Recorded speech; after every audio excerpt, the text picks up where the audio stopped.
Buenas noches, queridos hermanos. Es para mí de verdad un honor traer esta palabra que Dios ha puesto en mi corazón. En esta noche mi deseo es que pueda germinar, que pueda tener un resultado en la vida de cada uno de nosotros. Antes de traerla, vamos a orar. Papito Dios, bendito Rey, clamo a ti para que seas tú, Señor, usándome, para que seas tú, Señor, trayendo cada palabra, Señor, para que seas tú, Señor, trayendo discernimiento a la vida de cada uno de mis hermanos, Señor. Quien escuche esta palabra, Señor, pueda germinar con una planta grande, Señor, una necesidad enorme de entender, Señor, de escudriñar cuál es tu voluntad, qué es lo que tú pides, qué es lo que tú deseas para cada uno de nosotros. En tu santo nombre he orado, amén y amén. Bueno, hermanos, el día de hoy he titulado esta palabra Dos apóstoles, dos destinos. Mientras que yo, digamos que estudiaba para hacer esta palabra, me surgieron varias preguntas, pero la principal era, ¿ustedes qué creen? ¿Que Dios perdona todos los pecados? ¿Que Dios los puede perdonar? ¿Ustedes qué dicen, sí o no? Yo les digo que Jesucristo, quien es el alfa y el omega, el principio y el fin, toma la forma de hombre precisamente para vivir la vida justa que usted y yo no podemos vivir. Y morir en la cruz del Calvario y reconciliarnos con Dios, porque su santidad es nuestra mayor bendición, pero también es nuestro mayor problema. Su santidad nos condena, pero también nos hace entender el perdón de pecados. Jesús muere por nosotros y también murió por sus discípulos. En las Escrituras, Jesús nos deja todas sus enseñanzas, todos los buenos y malos ejemplos. Nunca deseó tapar pecados o errores del hombre, ni de hombres que lo amaban, pero todo al final apunta a que Jesucristo, nuestro Salvador, nos perdona, que no existe pecado alguno que Él no pueda perdonar. Cuando pensamos en los apóstoles, pensamos que ellos son casi perfectos, que les falta pues sudar agua bendita. Pero algo que muestra la Biblia es que hicieron cosas buenas y otras no tan buenas. Y hoy pondremos el ejemplo de Judas y Pedro. Si pensamos en Judas, enseguida se nos viene la palabra traición, ¿verdad? Si nosotros estamos esperando un varón y queremos encontrarle un nombre, puedo asegurarles que se piensa en varios nombres, cual Pedro, Juan, Pablo, Andrés, Felipe, Marcos, pero nunca se nos viene en la mente de ponerle Judas, porque Judas no nos trae tan buenos recuerdos. Pero el día de hoy quiero ir más allá y decirles que Judas no era solamente un traicionero.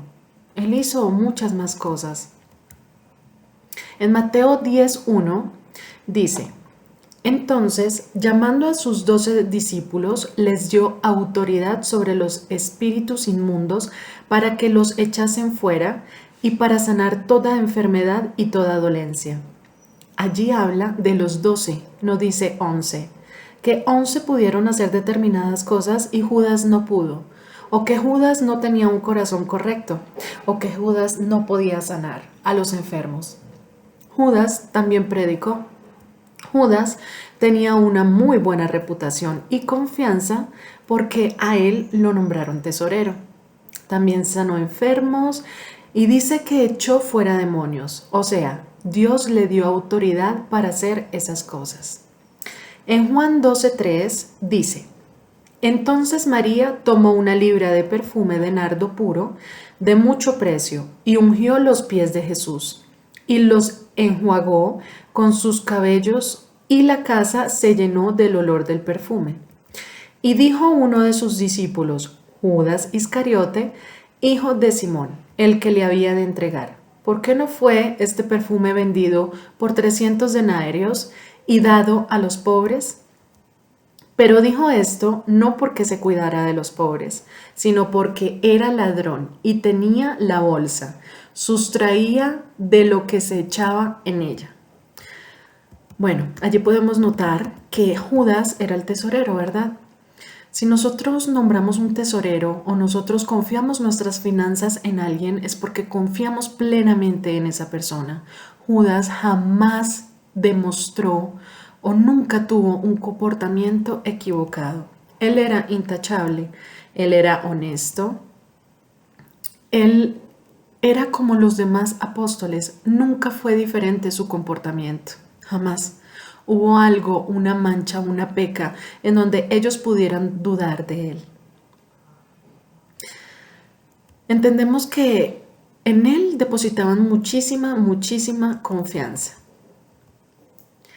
Jesús sabía quién era Judas. Los apóstoles no lo sabían. Y lo podemos ver más adelante de que los apóstoles no imaginaban quién era Judas. Jesús sí.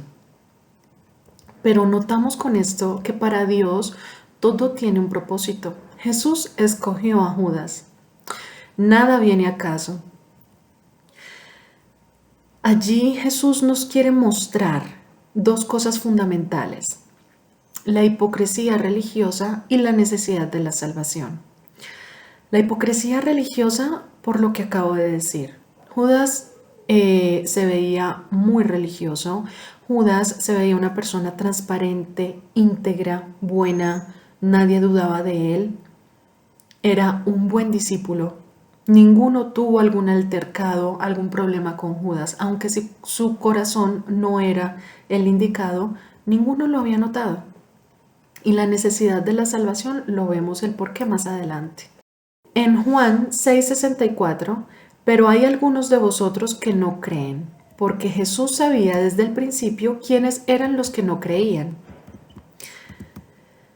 Y dijo: por eso os he dicho que ninguno puede venir a mí, si no le fuere dado del Padre.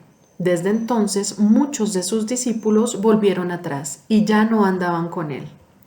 Jesús le respondió: ¿no os he escogido yo a vosotros los 12? ¿Y aún de vosotros el diablo es diablo? Hablaba de Judas Iscariote, hijo de Simón, porque este era el que le iba a entregar y era uno de los 12. Judas tuvo muchas oportunidades, bastantes oportunidades, las mismas que tuvieron los demás discípulos. Él tuvo los mismos privilegios, él tuvo el mismo tiempo acompañando a Jesús. Él vio sus milagros, escuchó de sus parábolas, comió con Jesús. Tal vez hasta compartió más tiempo que muchas otras personas. Aún así, Judas lo traiciona y se quita la vida. Jesús sabía que Judas se quedaba entre los 12. En el versículo vemos que otros apóstoles se fueron, porque sabemos también que muchas personas toman esa determinación de no seguir más el Señor, de escuchar lo que no les agrada, entonces dejan todo. Pero también sabía que entre esos 12 se quedaba Judas, la manzana podrida. Él también sabía que Judas no le creía al Señor. Él sabía que Judas era ladrón y que lo iba a entregar. Porque Judas no creía completamente y no confiaba en el Señor. Y acordémonos que para ser salvos debemos confiar en Jesús. En Hechos 16:31 dice: cree en el Señor Jesucristo y serás salvo tú y tu casa. Judas aparentaba ser como los demás. Él hacía parte de los 12, estaba en el equipo correcto. Él estuvo con los demás también por 3 años y medio y estuvo con Jesús. Nadie pensaba mal de él. Jesús, en la última cena, habló con los apóstoles. En el versículo 21 dice: pero aquí en esta mesa, sentado entre nosotros como un amigo, está el hombre que me traicionará. Pues está establecido que el Hijo del Hombre tiene que morir. Pero ¿qué aflicción le espera a aquel que lo traicionará? Los discípulos comenzaron a preguntarse unos a otros quién sería capaz de hacer semejante cosa. Si los discípulos tenían esa duda, era porque a ellos no les pasaba por la mente que Judas fuera el traidor. O sea, él había sido tan intachable que era el tesorero, el amigo, el discípulo. confiaban en él, nadie sospechó. Y en ese caso también Jesús al momento habla y dice que uno de ellos lo va a traicionar. Y ahí estaba Judas y él sabía que era él. Jesús lo advierte porque Jesús da muchas oportunidades y se la dio también a Judas. ¿Y Judas qué hace? Él se levanta y va a entregar a Jesús. En Mateo 26:14 dice: entonces Judas Iscariote, uno de los 12 discípulos, fue a ver a los principales sacerdotes y preguntó: ¿Cuánto dinero me dan por traicionar a Jesús? Y ellos le dieron 30 piezas de plata. A partir de ese momento, Judas comenzó a buscar una oportunidad para traicionar a Jesús. Allí vemos la avaricia de Judas y su doble fin. Es más importante para él el dinero, tal vez el prestigio, el reconocimiento. Imagino que él pensó que al entregarlo a los sacerdotes tendría un privilegio, lo reconocerían más, sería por su causa, entonces a él lo saludarían y sería más reconocido. Muchas veces nuestros corazones son engañados. Hay una parte importante de esto que estoy por leer. Y dice que Judas, en un cierto punto, él cambia idea. Él se arrepiente. Obviamente después de haber entregado a Jesús. Él siente un remordimiento, siente un dolor. Yo creo que él llora.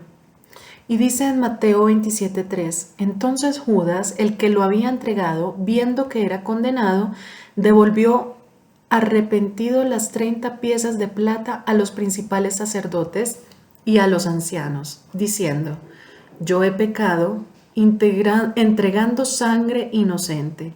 Mas ellos dijeron: ¿qué nos importa a nosotros? Allá tú. Acá debemos resaltar que él confiesa que ha pecado. Y esta, digamos que nos lo demanda nuestro Padre, confesar nuestros pecados, ¿verdad? También dice que él tenía arrepentimiento.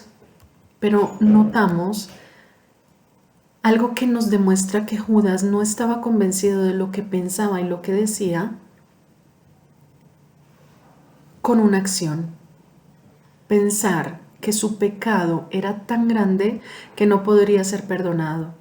El llenarse de argumentos en su mente y decir que está muy roto, muy sucio, muy mal para poder entrar en la presencia de Dios y lograr el perdón de un Padre que nos ama, nos perdona y tiene una misericordia infinita. Vemos cómo es la reacción del mundo y las corrientes de él con los sacerdotes. Cuando le dicen a Judas: ¿y a nosotros qué nos importa? Así son las cosas del mundo. Traen felicidad momentánea, pero no llenan ese vacío. Podemos enfocarnos en el dinero, la fama, en muchas cosas, el poder, en muchas cosas que no nos van a dejar nada. Y eso le pasó a Judas. Y el mundo responde así como los sacerdotes: a nosotros no nos importa nada de ti, allá tú. Sí, porque la salvación es independiente, porque es una decisión, porque debemos de creerle a Dios y saber que Él puede perdonar cualquier pecado. Por lo general, nosotros hemos recibido las heridas más grandes.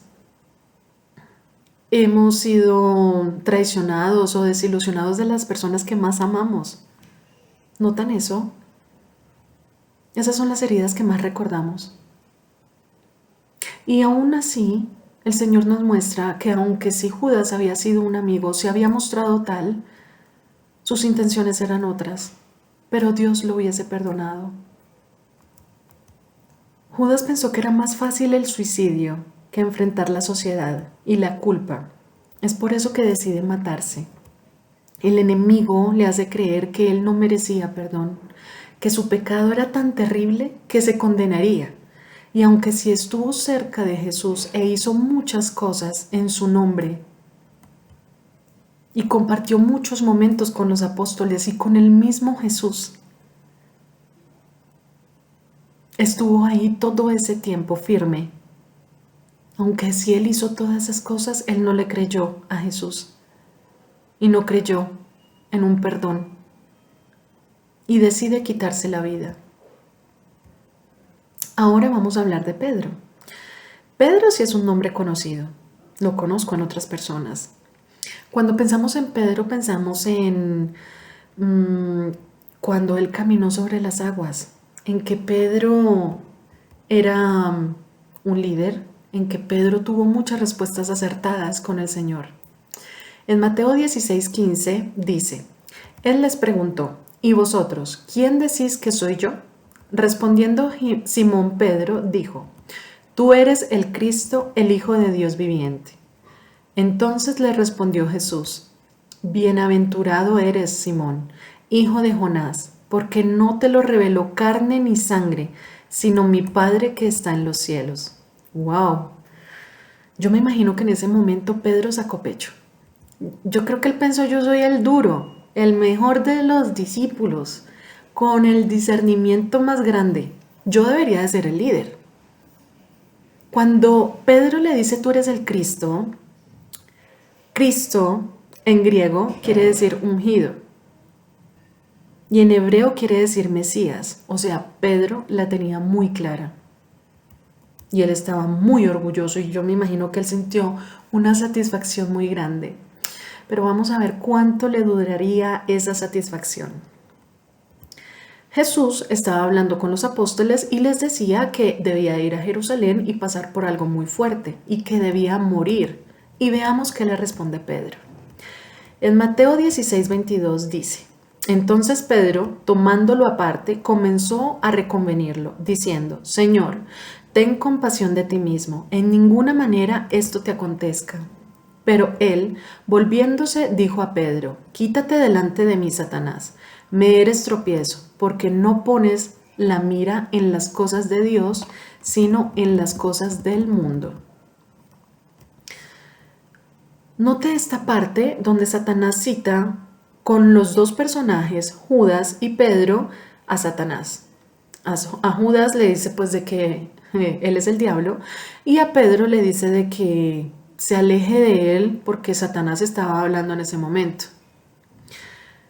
Notemos cómo estos dos hombres tienen cosas tan similares, ¿verdad? Pero destinos tan diferentes. El enemigo está siempre acechando. Esto nos dice Jesús. Satanás está siempre acechando y nos pone a pensar que estamos muy mal, estamos errados. Muchas veces también pensamos de estar en lo correcto y estamos haciendo cosas que la verdad a Dios no le agradan.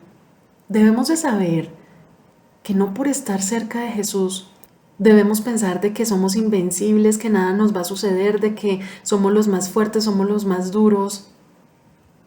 El enemigo nos puede hacer caer o podemos cometer por nosotros mismos tantísimos pecados, tantas cosas que no van con Dios. Pedro pensaba de hacer algo bueno. Muchas veces nosotros pensamos de estar en la cúspide de la espiritualidad, que como nosotros no hay nadie, que somos los más espirituales, que nos las sabemos todas, y Jesús nos baja de ahí y nos dice, oye, mira que no es por ahí. O sea, tú aférrate a mí, es lo único que tienes que hacer. No te crezcas, no te pienses mejor, no te pienses diferente. La humildad es importante. O sea, Pedro le estaba diciendo en ese momento a Jesús que Jesús no debía de morir en la cruz. O sea, así Él no nos justificaría, no nos adoptaría. O sea, no sucedería muchas cosas que sabemos que cambian una vida. Y Pedro estaba convencido de hacer el bien. Miremos de no caer en eso, porque la realidad está muy lejos. Debemos de estar siempre, todos los días, a cada instante, pegados de Dios, porque si no nos desviamos. Vemos cómo Pedro se sigue equivocando, acercándose y alejándose de Dios. En Juan 18:8 dice, Entonces Simón Pedro, que tenía una espada, la desvainó, hirió al siervo del sumo sacerdote y le cortó la oreja derecha. El siervo se llamaba Malco. Pedro no solamente estaba dispuesto a quitarle la vida a alguien, sino también a dar su vida por Jesús. Pedro estaba diciéndole, yo estoy aquí contigo, no te dejo solo, yo te defiendo, tú eres mi amigo, yo creo en ti. Pedro, que había sido también un predicador, que había echado fuera demonios, que estuvo con los 11 por muchos años, 3 años y medio. Pero ¿cuánto tiempo pasa en que Pedro tiene ese comportamiento de darlo todo por Jesús? De estar dispuesto a perder su vida, de defenderlo a capa y espada. ¿Cuánto tiempo pasa? Veamos qué sucede cuando Pedro, poco tiempo después, horas se puede decir, tuvo temor. En Mateo 26:73 dice, un poco después, acercándose a los que por allí estaban, dijeron a Pedro, verdaderamente también tú eres de ellos, porque aún tu manera de hablar te descubre. Entonces él comenzó a maldecir y a jurar, no conozco al hombre, y enseguida cantó el gallo. Entonces Pedro se acordó de las palabras que Jesús le había dicho. Antes que cante el gallo, me negarás 3 veces. Y saliendo fuera, lloró amargamente. Yo pienso que Judas también lloró amargamente. Y pienso que allí Pedro se da cuenta de su debilidad. Cuando Jesús le dice a Pedro que lo negará, Pedro le dice, no, eso no va a suceder. Pero en el momento en el cual sucede, allí Pedro recapacita, ¿verdad? Y se siente mal. Allí él siente algo en su pecho y llora. Jesús le había anunciado a Judas que lo traicionaría y a Pedro que lo negaría. Estos 2 discípulos iban a darle la espalda a Jesús. Y los dos lloran y los dos se sienten mal por su pecado. La diferencia está en cómo se comportan los dos después de hacerlo cometido. Vemos que las circunstancias de la vida nos traen muchas pruebas y muchas vivencias, pero estos 2 hombres, aunque sí caminaron juntos con Jesús por años, estuvieron ahí con Él, lo quisieron, se mostraron amigos, estos 2 hombres vivieron muchas cosas, comieron juntos, rieron juntos, pasaron también por muchas pruebas juntos. Vemos que Judas se mata y que Pedro queda, no sé, como desorientado después de la muerte de Jesús, ¿verdad? Pero después Jesús llega a Pedro de nuevo. Y después Jesús está con los discípulos. Y en Juan 21:15 dice, después de comer Jesús dijo a Simón Pedro, Simón, Pedro, hijo de Jonás, ¿me amas más que estos? Le respondió Pedro, sí, Señor, tú sabes que te quiero. Él le dijo, apacienta mis corderos. Lo pregunta por segunda vez. Y le dice la tercera vez, Simón, hijo de Jonás, ¿me quieres? Pedro se entristeció de que le dijera por tercera vez, ¿me quieres? Y le respondió, Señor, tú lo sabes todo, tú sabes que te quiero. Jesús le dijo, apacienta mis ovejas. Jesús está con Pedro después de haberlo negado, después de haber hecho cosas que no debía. ¿Y no acaso le pregunta 3 veces, las mismas 3 veces que Pedro lo negó, si lo amaba? Porque Jesús estaba perdonando a Pedro. ¿Cuántas veces nosotros le hemos dicho, a Dios te amo? ¿Y cuántas veces no hemos hecho también lo que le agrada a Dios? El Señor nos demanda que cuidemos sus ovejas, que evangelicemos. Pidámosle a Dios que nos use, porque hay muchas personas que necesitan saber la verdad.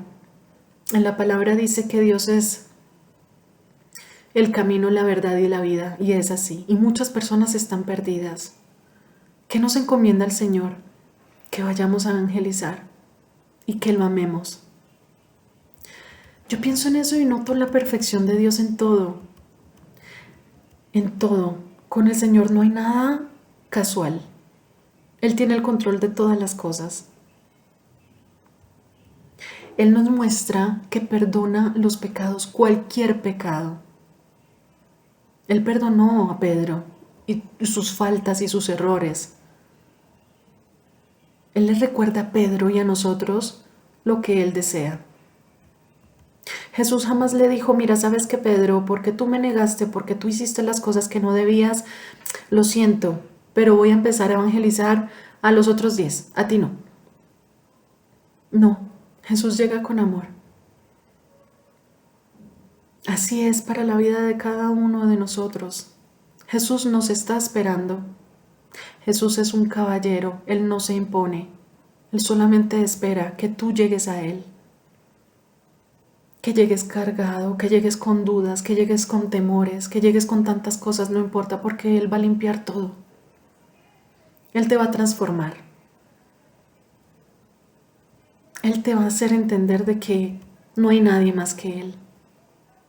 Yo termino esta palabra diciendo que necesitamos poner nuestra fe donde Dios ha puesto nuestros pecados, en Jesús, creerle, tener la certeza de que Jesús está ahí y estará ahí siempre. Cree en Él y serás salvo, dice la palabra. Confiemos en Él. Es lo único que debemos de hacer. Muchísimas gracias, hermanos, por este tiempo. Que Dios los bendiga.